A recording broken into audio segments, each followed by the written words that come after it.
Olá a todos, eu sou o professor Evandro Carlos Garcia e vou conduzir vocês no estudo do direito das sucessões.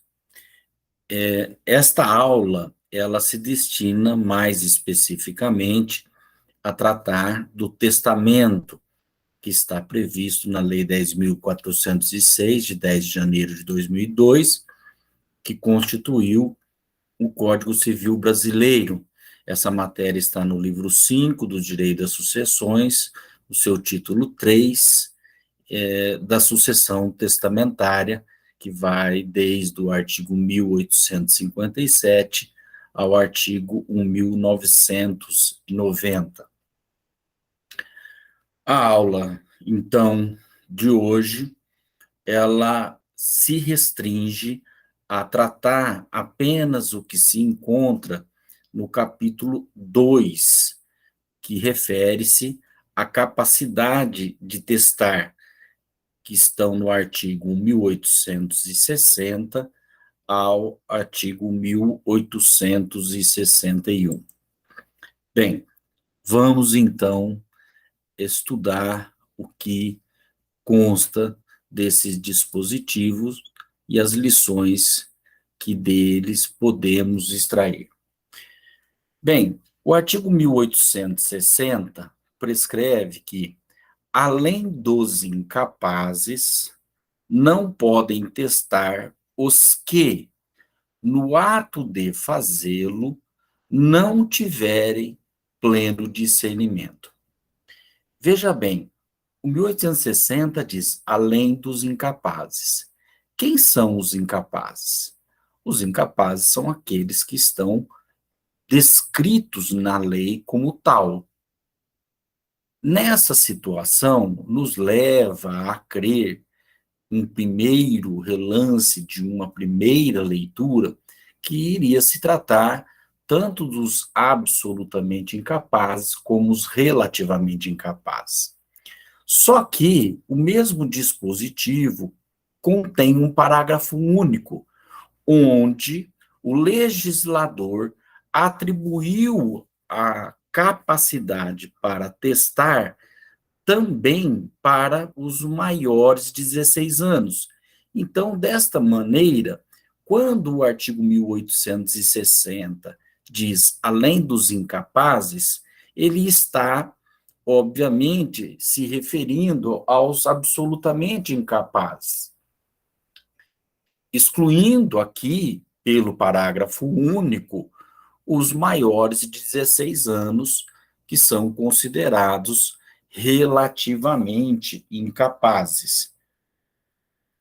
Outra lição que nós temos que, então, interpretar desse dispositivo é que no Brasil vigora aqui, mais do que em qualquer outra área do direito civil, a premissa de que a capacidade, ela, então, se presume e ela é regra.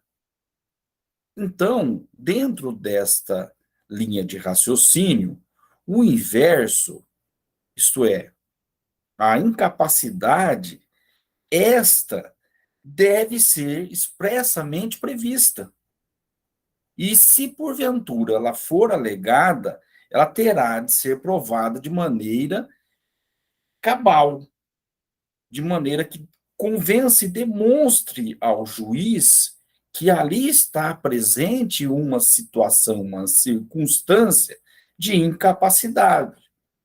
Então, não basta puros indícios, ou simples presunções, ou meras declarações, juízos e opiniões de testemunhas, e ainda mais, ainda que seja apresentada as testemunhas que tenham presenciado o testamento, estas não são suficientes para demonstrar a circunstância da incapacidade. Até porque, logicamente, elas estão alegando a própria torpeza. Porque se elas dizem que naquele momento elas presenciaram a realização de um testamento por uma pessoa que era incapaz, Então, elas estão afirmando que elas participaram de um ato que é considerado juridicamente inautêntico. Perfeito? Então, olha só, do que nós aqui temos também e podemos extrair, que somente as pessoas capazes, os indivíduos capazes, é que podem testar. Dessa forma, as pessoas jurídicas poderiam testar? Aqui nos leva a crer que, obviamente, que não. Pessoa jurídica não testam, né? Extingue-se, no caso, quando há o encerramento da pessoa jurídica, o que ocorre é a sua dissolução. A pessoa jurídica extingue-se por dissolução e não por morte. E o testamento é uma disposição de última vontade para depois de uma morte. Bem, o que nós temos também que avaliar, aqui pelo artigo 1860, é que, além de apresentar aqui uma questão que é a capacidade genérica para testar, nós precisamos também avaliar se esse testador possui também qualidades físicas e qualidades intelectuais que a lei exige para a eleição de uma determinada forma de testamento, não é? A forma que o testador venha a eleger, a escolher para fazer a sua disposição de última vontade. Então, com isso, uma pessoa capaz pode, embora ser apta, de certa forma, para fazer testamento, ela pode não ser apta a um determinado tipo de testamento. Vamos ver se nós entendemos bem aqui. Vamos repetir. Uma pessoa, ela pode ter capacidade para testar, mas, diante de requisitos que são estabelecidos pelo legislador, embora ela seja capaz para testar, algumas formas de testamento exige também o preenchimento de alguns requisitos para a escolha de uma determinada forma de testamento, seja ele o público, o cerrado ou o particular, isso conforme nós vamos estudar em aulas posteriores, ok? Então, assim sendo, diante disso, né, nós podemos dizer que uma pessoa ela pode ter capacidade, mas se ela for muda ou surdo-mudo, elas não estariam autorizadas a fazer testamento público ou particular, só podendo utilizar o testamento cerrado diante do que está disposto no artigo 1873. Esse é o entendimento do Zeno Veloso. Também nós podemos citar aqui o cego. O cego não pode escolher o testamento cerrado e nem pode escolher o testamento particular, porque a lei só permite ao cego o testamento público. Isso está previsto no artigo 1867.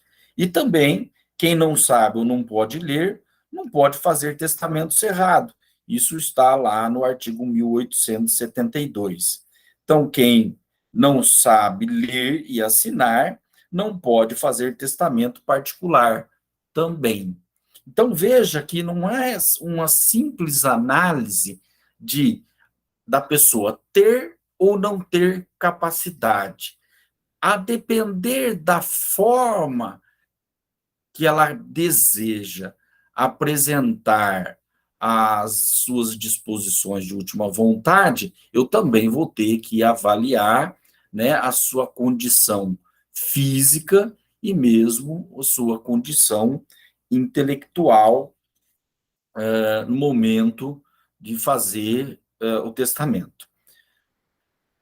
Uma outra questão interessante aqui é que ele diz aqui na parte final, aquele que, no ato de fazer esse testamento, não tiverem pleno discernimento. O que seria isso exatamente? Bom, quem seriam essas pessoas? Aí nós vamos, então, nos socorrer de outros ensinamentos que não constam apenas na doutrina que trata do direito das sucessões. Então, a parte geral aqui também ela é importante. Então, ébrios habituais, pessoas que são viciadas em tóxicos, né? Em drogas, em substâncias entorpecentes, pessoas que têm deficiência mental ou têm um discernimento reduzido. E aqui eu chamo a atenção, discernimento reduzido. Seriam proibidos de testar? Quanto, no caso, esses últimos aqui, né, aqueles que têm discernimento reduzido,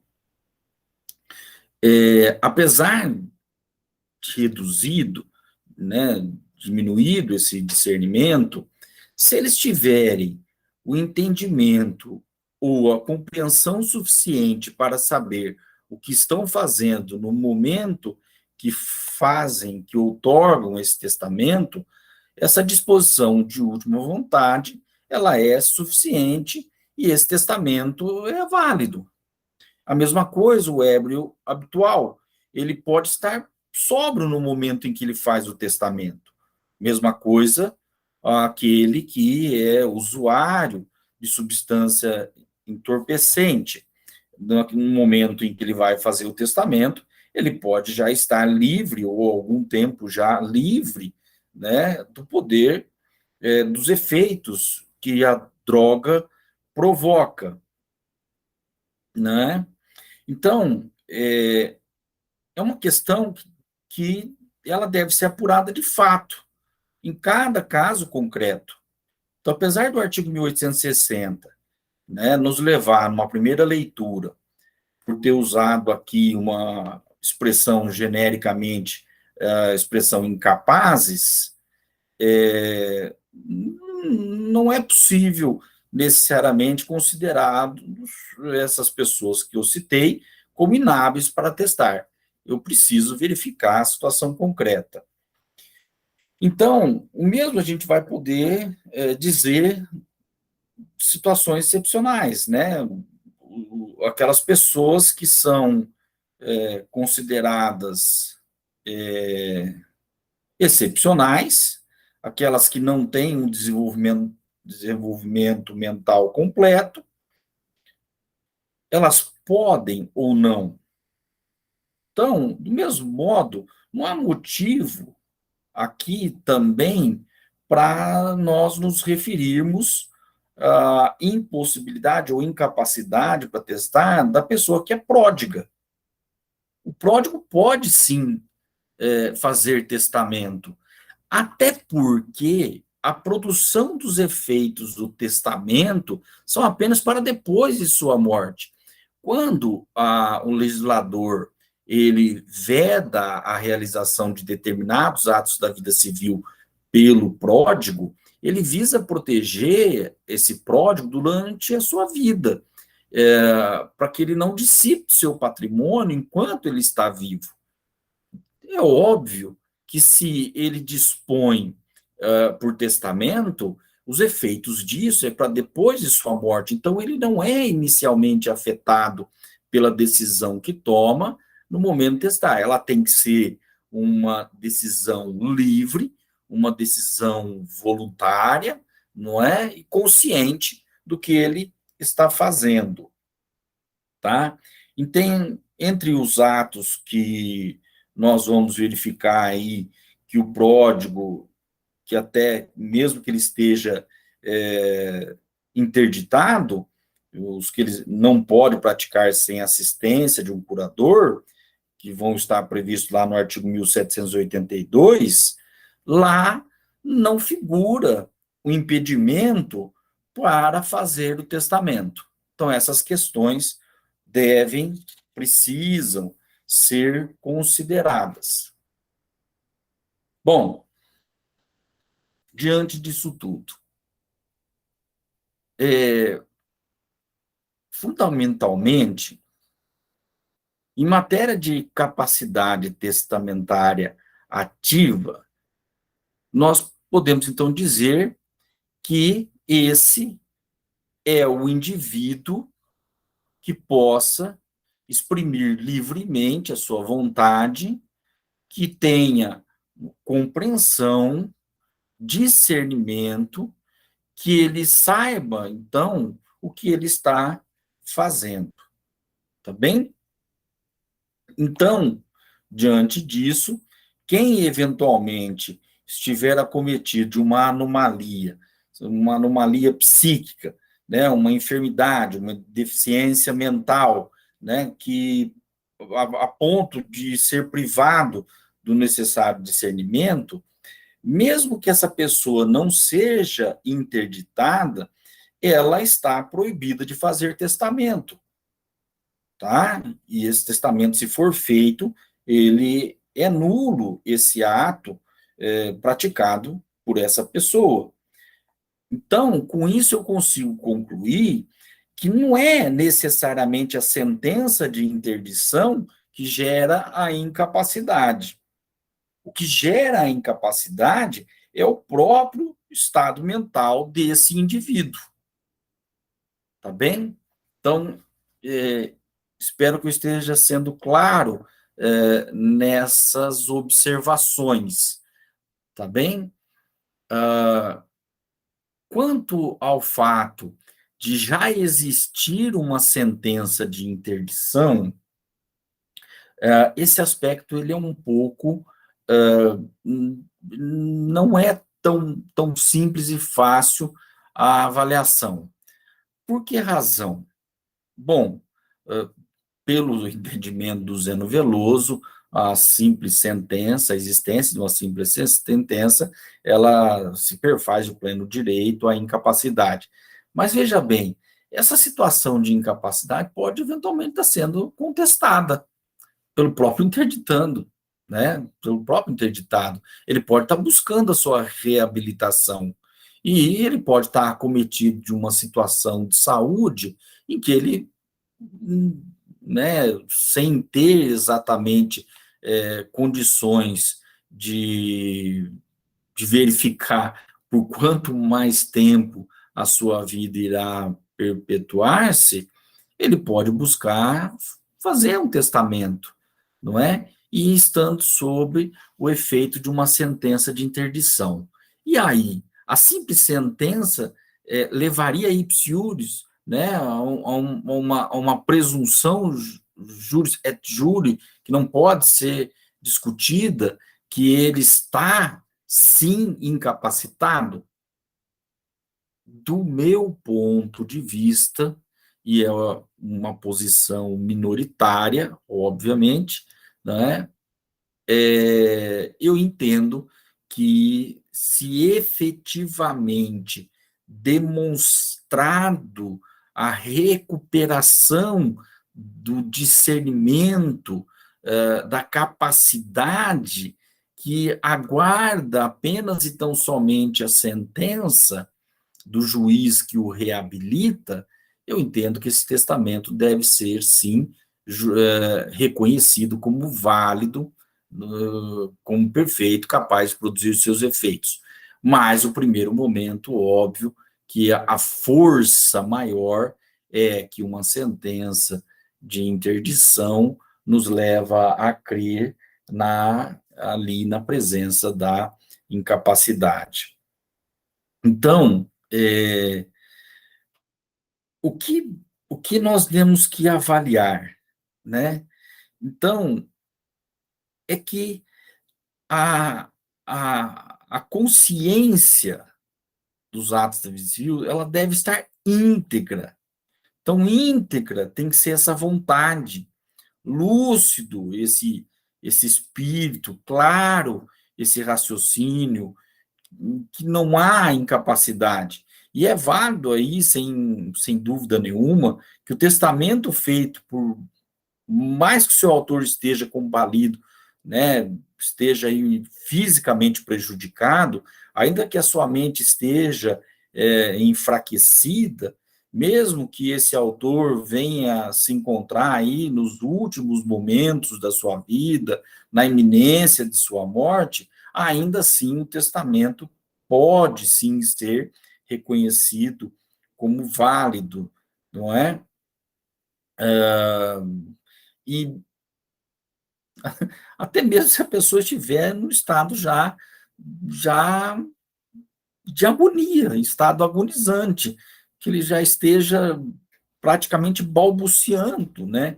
Então, nós temos, sim, que presumir que o testador ele é capaz, uma pessoa moribunda, ela pode, sim, fazer disposições de última vontade, se ela conseguir expressar essa vontade, né, e que ali está preservada as suas faculdades mentais, tá ok? Então, é, não são apenas os enfermos deficientes mentais que não podem testar, não é? É, o legislador já declarou incapaz de testar os que, no momento em que praticam o ato, manifestam a sua vontade, eles não têm, então, um pleno discernimento, e alguns exemplos eu já passei. Mas aqui eu quero chamar a atenção também para algo que a doutrina aponta.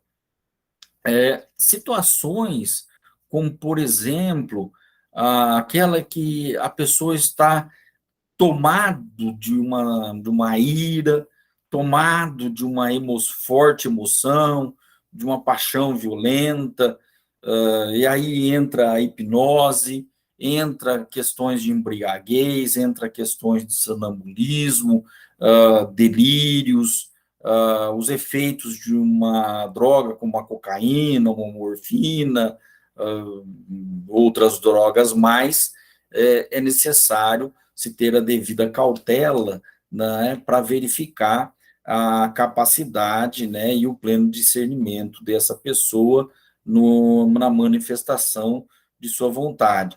Então, qualquer uma dessas manifestações, qualquer um desses agentes, né, esses estados que eles possam estar, se isso repercutir, né, no juízo, na sua consciência, aí eu vou avaliar em que situação que ele se posiciona, se ele está compatível ou incompatível com os princípios e os cuidados que a lei procura resguardar quanto a essa capacidade testamentária ativa.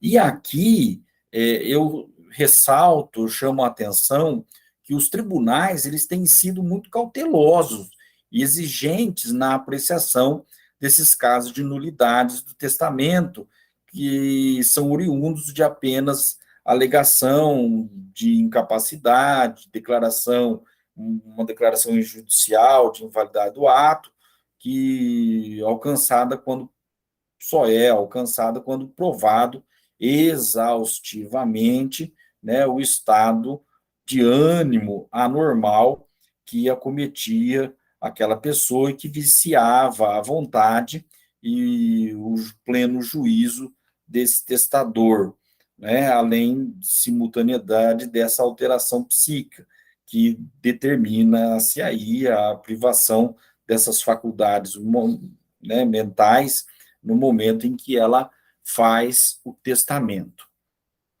tá?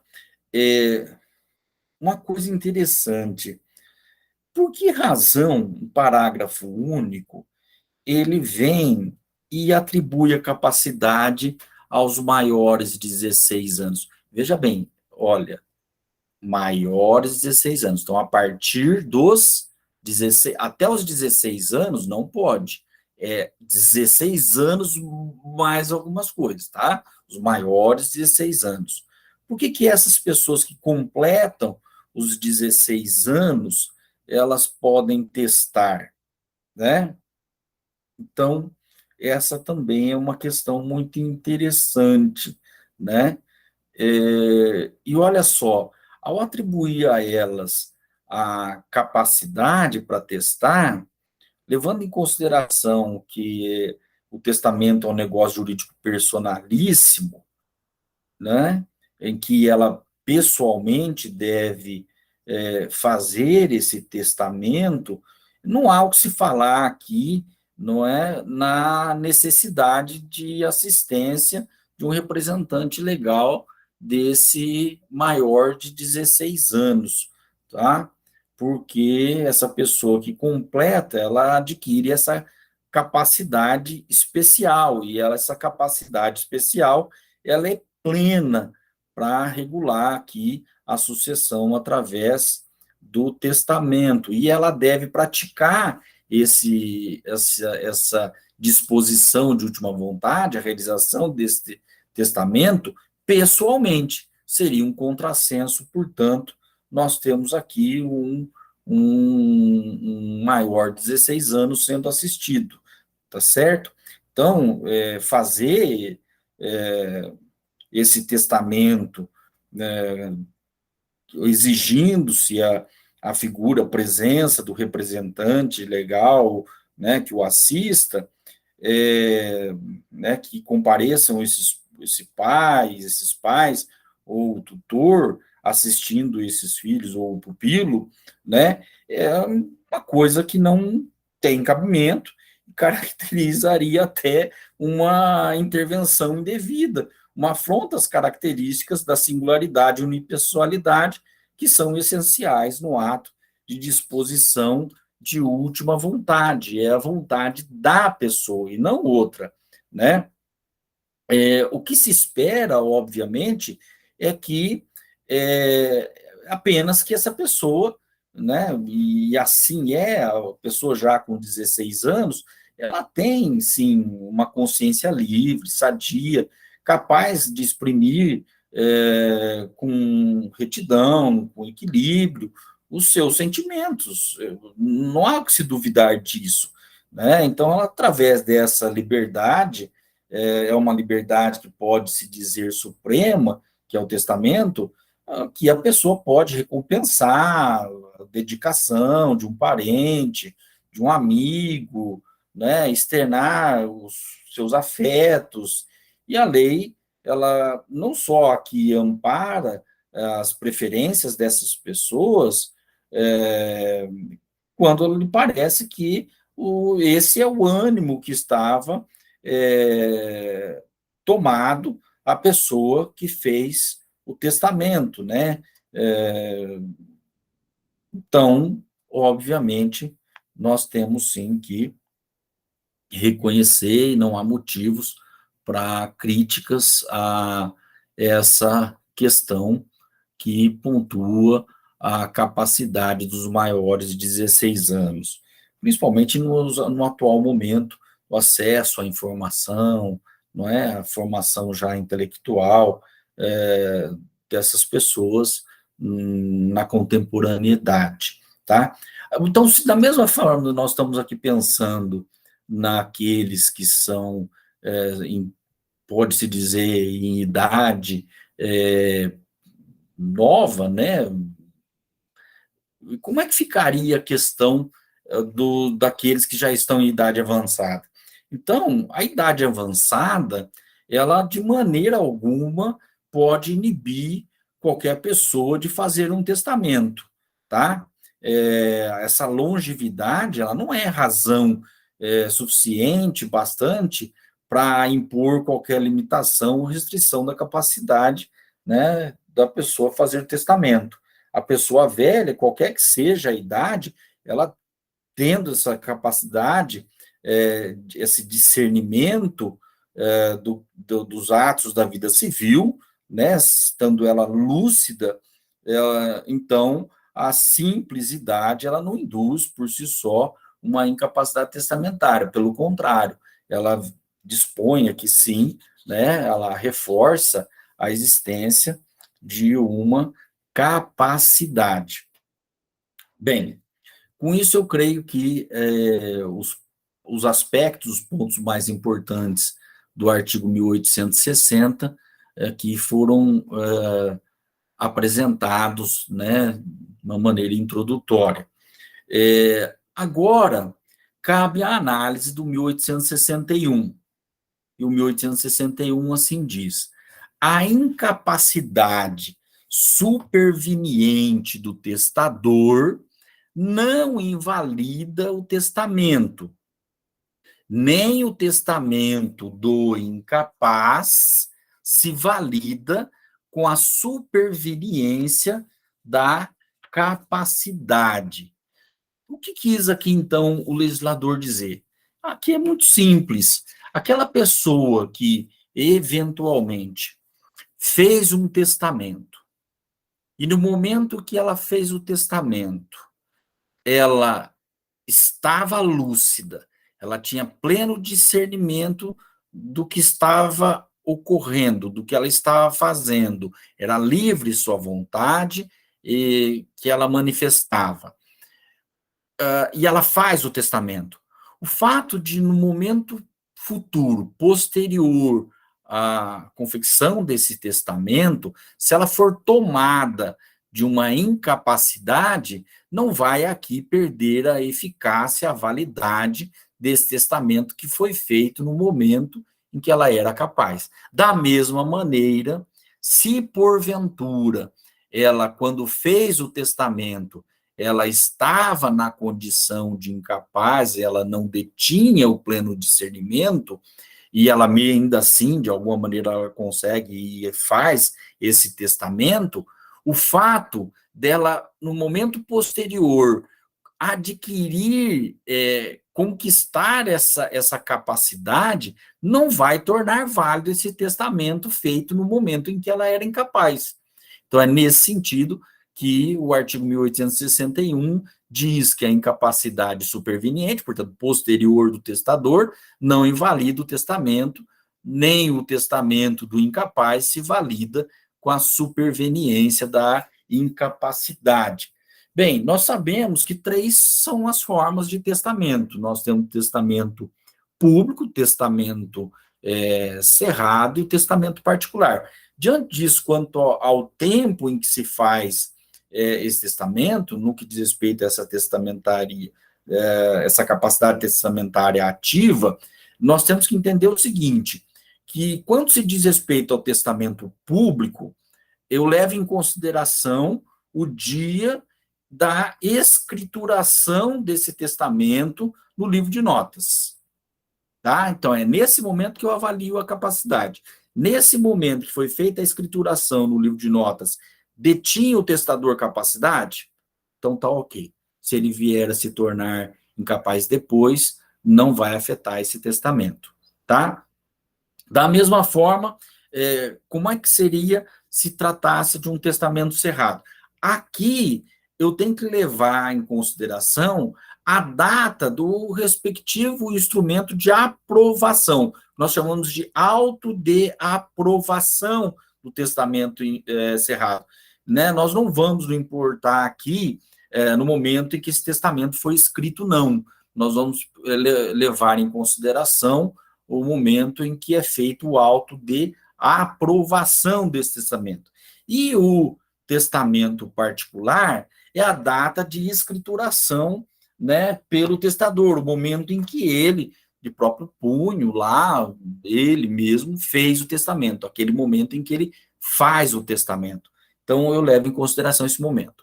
Então, se nesses momentos havia incapacidade, não adianta adquirir capacidade posterior, que ele vai ser sempre nulo, né? Não vai ser possível produzir efeitos. Mas se, quando ele fez, ele tinha capacidade nesses momentos, né? Nesse tempo, se depois ele se torna incapaz, não vai afetar a validade, a produção dos efeitos desse testamento. Tá bem? Então, espero que com isso ter apresentado o conteúdo de uma maneira breve e sucinta, a matéria, e agora, então, eu solicito, né, eu recomendo que vocês façam a leitura dos textos que indiquei a vocês, que estão disponíveis na plataforma AVA, bem como vocês busquem responder ao questionário, às questões que eu apresentei com base no tema abordado nesta aula. Então, com isso, eu encerro esta aula.